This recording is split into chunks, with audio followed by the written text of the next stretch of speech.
औज़ुबिल्लाहि मिनश्शैतानिर्रजीम बिस्मिल्लाहिर्रहमानिर्रहीम। अब सुन देख रहे हैं वजदान मन की बात हारून रशीद के साथ। मेरा आज का मौजू है इंसान का आला मर्तबा और इंसान का पस्त मर्तबा, ये कौन सा है, इस पे मैं इंशाअल्लाह मुख्तसर बात करता हूँ।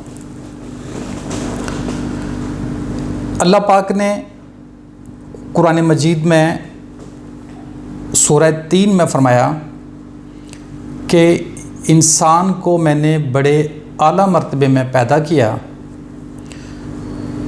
और फिर इसको डाल दिया पस्त मर्तबे में, मतलब निचले मर्तबे में इसको डाल दिया।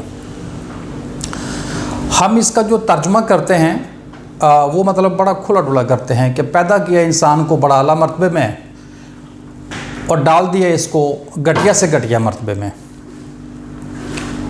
अच्छा, अब जो अल्लाह ने इंसान को पैदा किया ना, वो ऐसा आला मर्तबे में किया है, ऐसा आला मर्तबा है कि उससे आला हो नहीं सकता, और इसको इतने पस्त मर्तबे में डाल दिया है कि उससे पस्त हो नहीं सकता।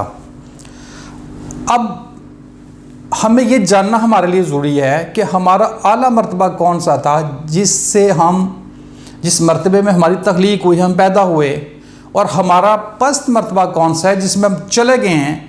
तो अब हमें उस पस्त मर्तबे को कैसे छोड़ना है या उसमें से कैसे निकलना है, और हमने अपना वो पहले वाला मर्तबा कैसे हासिल करना है, ये जानना बहुत ज़रूरी है।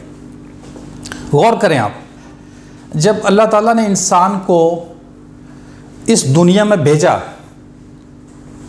इस दुनिया से पहले भी इंसान का वजूद था, ठीक है ना, लेकिन जब इस दुनिया में भी इंसान को भेजा तो उस वक्त ये गैर वाबस्ता था, मतलब इसकी कोई वाबस्तगी नहीं थी, ये किसी को नहीं जानता था, ये किसी को नहीं समझता था, इसका कोई मज़हब नहीं था, इसका कोई मसलक नहीं था, इसके कोई रिश्ते नाते नहीं थे, ये किसी भी किस्म की निस्बतों में और इजाफ़तों के साथ ये जुड़ा हुआ नहीं था, ये आज़ाद था। मकसद ये है कि ये गैर वाबस्ता था, ठीक है। ये इंसान का बहुत आला मर्तबा था, ये खालिस तौहीद के साथ पैदा हुआ था, ये खालिस मोहब्बत था, तौहीद परस्त था, ये इसका आला मर्तबा था, ठीक है। मतलब इसका कोई मज़हब नहीं था, इसका कोई मसलक नहीं था, इसके कोई रिश्ते नाते नहीं थे, ठीक है, इसके कोई अकायद व नज़रियात नहीं था, यह किसी को नहीं जानता था, यह खालिस तौहीद पे खड़ा था, ठीक है, ये इसका आला मर्तबा था। अब इसका घटिया मर्तबा कैसे हो गया? देखें, आला मर्तबे में तो ये था ना कि आला मर्तबे से जैसे जिसने घटिया मर्तबे की तरफ सफ़र किया, तो कैसे किया? आला मर्तबे में मतलब ये बेलौस भी था, जब इसकी ज़रूरत थी, इसका रिस्क तो ये उतना ही चाहता था जितनी इसकी ज़रूरत है, ये ज़रूरत से ज़ायद नहीं लेता था। इसको भूख लगती थी, मखसूस तरीके से मांगता था रिज़्क, माँ दूध पिलाती थी, पेट भर जाता था, छोड़ देता था। अब जो मर्ज़ी इसको देने की कोशिश करी, ये नहीं लेता था। इसकी कोई ख्वाहिशात नहीं थी, इसकी कोई पसंद और नापसंद नहीं थी, इसकी जो मोहब्बत थी वो बेलौस थी, अनकंडीशन थी। ये इसकी कह लें कि कोई ये अटैचमेंट नहीं थी किसी भी चीज़ के साथ, ठीक है। अब जैसे जैसे ये बड़ा होना शुरू हो गया, इसको मज़हब भी मिल गया, इसको मसलक भी मिल गए, इसको रिश्ते नाते भी मिल गए, इसको यारी दोस्तें भी मिल गई, इसको दुनिया का इल्म भी मिल गया।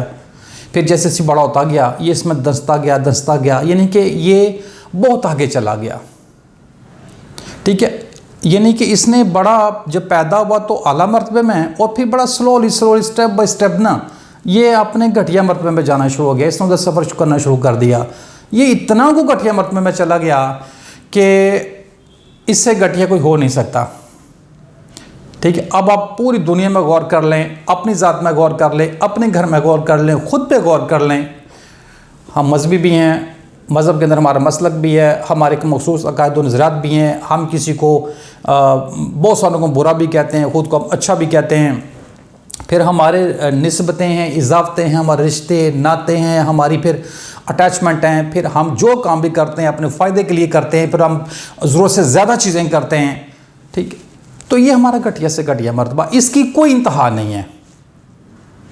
हम प्यार भी करते हैं तो मफाद के लिए, काम भी करते हैं तो मफाद के लिए, हम किसी के लिए कुछ करते हैं तो भी अपने फ़ायदों के लिए। इनके बगैर फ़ायदों के हम काम नहीं करते।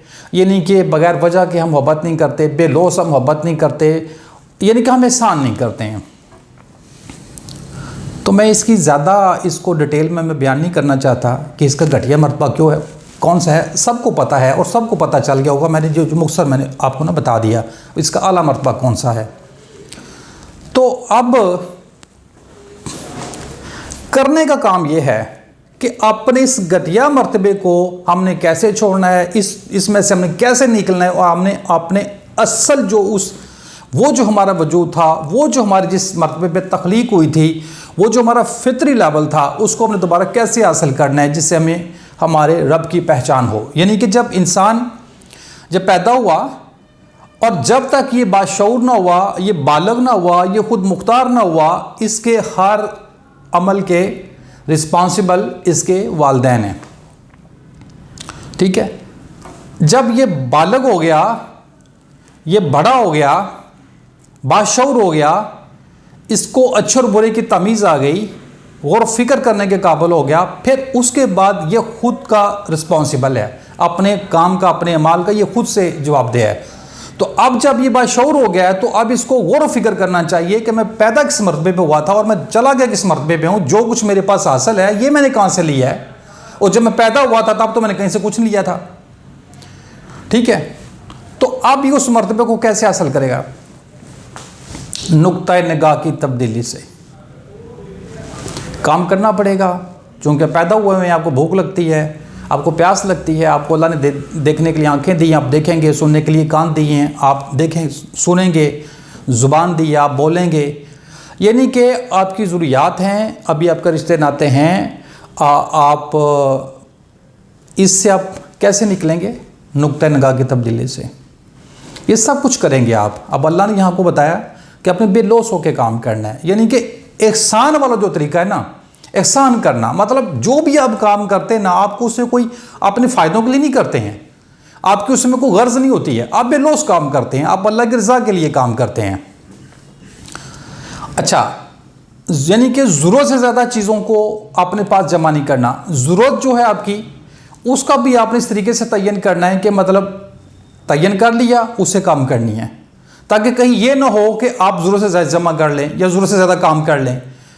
कोई भी चीज़ है ना, कोई भी आप स्टेप लेते हैं, कोई भी आप कदम उठाते हैं, गौर व फिक्र करके, वैसे नहीं उठा लेना। बेमकसद नहीं आपने चीज़ें करनी है, मकसद के साथ करनी है।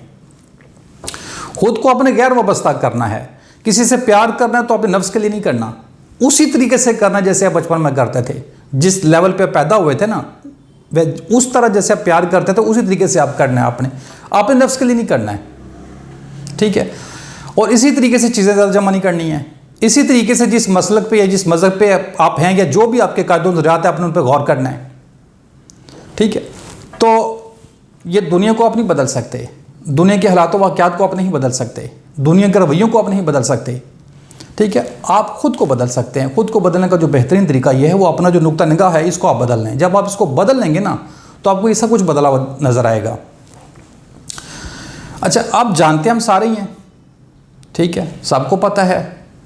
तो सारे कोशिश करें, अपनी मेहनत करें कि अब अपने इस घटिया मर्तबे से निकलें और अपने आला मर्तबे को हम दोबारा पाने की कोशिश करें। इसके बावजूद अगर किसी को समझ नहीं आती तो वो मुझसे रब्ता कर सकता है। मैंने सिर्फ इशारे दिए हैं। इस वीडियो के अंदर मैंने काफ़ी सारे राज भी पोशीदा हैं, छुपे हैं। इस कुरान मजीद की ये जो सूरह 3 है, इसमें बड़े बड़े ज़बरदस्त किस्म के राज भी हैं। अगर कोई मज़ीद जानना चाहता है तो मुझसे रब्ता कर सकता है। आप तमाम देखने सुनने वालों का बहुत शुक्रिया। अगर आपको वीडियो अच्छी लगे चैनल को सब्सक्राइब कर ले, वीडियो को लाइक और शेयर कर ले। मेरा मकसद ये है कि लोगों को हकीकत की गाई हो। अस्सलाम वालेकुम रहमतुल्लाहि व बरकातहू।